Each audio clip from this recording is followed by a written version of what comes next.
everybody, welcome back to another video. Yes, you did read the title right, the Subaru is already broken.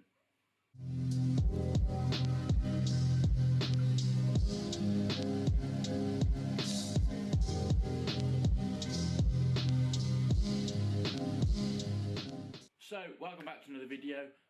Yeah, the Subaru is already broken. It's not a huge problem. Basically, it's got high and low gearing, and there's a pin that holds the high and low gearing into the selector on top of the gearbox. That pin snapped, disintegrated. It's no longer there. So I was driving the other night and thought I'd try out the low gearing.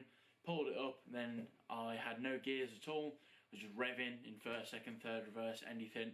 So managed to push it into the side of the road, get out, and I could manually sort of put my hand in the top of the bell housing and push the gear selector back, which selected the higher gear. So it's been fine ever since. I've driven it perfect. So I just want to basically reconnect that pin, just so I've got the option to use the high and low gearing if I ever feel like it. I've not had a use for it since I've owned the car, but you never know, it might save me one day. So we're going to go and reconnect it today. Now it does look like these are relatively common to break. It seems to be quite common online, although finding a replacement part seems to be a really hard task. So what I've done is I've got a 10mm nut and a 10mm bolt, and we're going to be putting them through the gear selector and the gear cable and bolting it back up. As I said, it rarely gets used. It's just like a once in a every so often type thing, so it's not got to be sort of really strong, because it's not going to get bashed every day sort of thing. So I'm going to go out there now, I'm going to pull the Subaru in, we're going to get the bonnet open and get it sorted.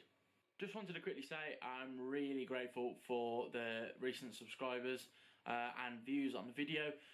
My mini key video, if you haven't seen it, I'll put a little thingy to it now. If you haven't seen that, go and give it a view. It's just gone past 4,400 views, which is mad. Bear in mind that video is not even a year old. It's mad for a channel of my size.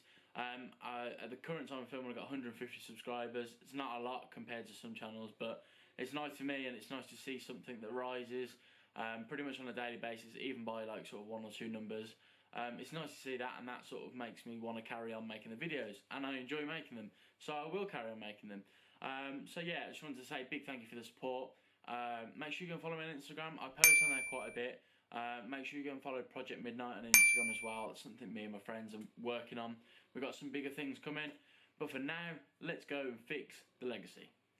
I just wanted to say I've actually used it a lot more than I thought I would. I was obviously expecting to drive it a little bit and have a bit of fun with it, but it's actually been really useful. I know it sounds silly, but we did a shop in it the other day and we could fit it in without folding the back seats down. I also took it on a tip run and, you know, cleared out all the old car parts in the garden and all that sort of stuff. So it's actually been really, really useful. So yeah, I'm looking forward to driving it a bit more. It's really comfortable to drive, and a lot of people have said the same thing. So yeah, let's crack on and get it sorted. And as you would have already seen by now, we've been getting Owen's car ready for its MOT. The MOT runs out on this on the 20th of December, so I'm going to have to start looking at things like that. I know it needs a new driver side washer jet, and I can't think of anything else that it needs, but I guess you don't really know till you take it for your test anyway, so we need to sort that at some point. But for now, we're going to go and get this sorted so that it drives properly.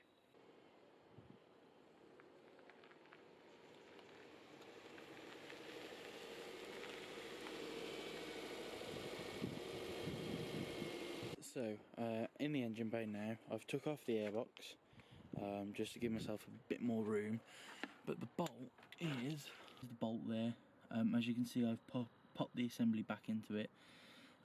It literally slots in. So if you're ever in this situation on the side of the road, this here moves forwards and backwards, and that's what engages your high and low gears. So if you're ever stuck in this situation and this pin's snapped out or whatever, push this back,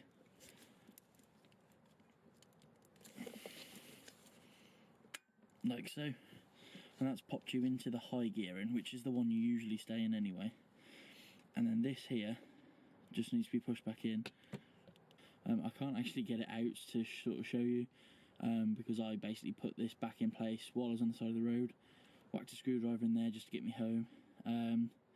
But yeah, I'm going to show you how to fix it now.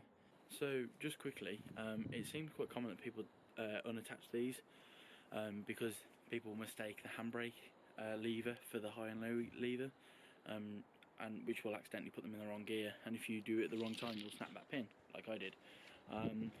So you don't have to reconnect it, but if you want to use the high and low gearing, it's probably best to do it. And this is how we're going to fix it. It's just a 10mm nut and bolt that I found in the cupboard. We're going to whack that in. I'm going to cut it down just so, because there's not a lot of clearance for it to move in and out. So I'm going to cut it down with the angle grinder now, and yeah, get her in. So I've got my little table vise. It just clips onto the table. It's good for doing small little things. You wouldn't put anything heavy duty in it, but it does. So what you want to do is actually wind on your nut all the way down, because that way you can use the nut to clean the thread after you've finished cutting it. So it makes it nice and tidy basically. Now the nut doesn't need to be that long.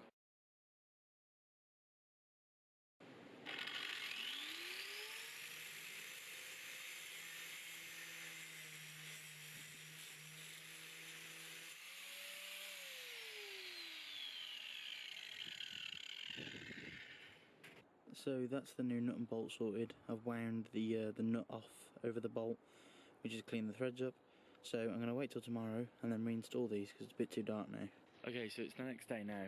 As I said last night, it was just a bit too dark to sort of film and do it at the same time. So we're obviously back out with the Legacy. I've got that bolt and nut, as I was saying yesterday. I just wound it on and off a few times just to clean up them threads. It wasn't the cleanest cut with the angle grinder, but it'll do. So we're going to put it back in now, and I'm going to show you how to do it.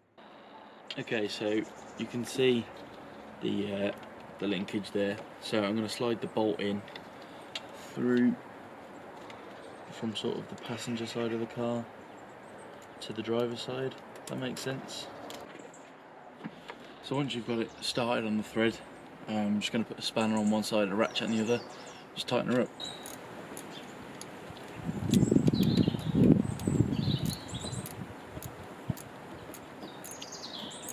So as you can see, I've got that nut and bolt in there now. It's a little bit fiddly and you've got to reach over the engine bay, and there's not really a lot of room to get a camera in there, so I couldn't show you close up, but that's basically it. So I'm going to reattach the airbox to the throttle body and to the air intake pipe and put all the bolts back on, and yeah, we'll just test it's working afterwards. So that should be problem solved. What I'm going to do is get in now, just test that it engages in the high and the low gear. Just check that it's working, no funny noises, sounds, whatever, and I'll go and park it up. So the high and low gearing is sorted now. Obviously, as you watch me do, I've reconnected that cable, and it's functional through the gears. So I've just tested it, and it's all well. So that's the job well done in my book. So thank you for watching. I hope you enjoyed. I hope you learned something. Let me know if this was useful, whether it worked for you, whether it didn't. And yeah, apart from that, I'll see you in the next one.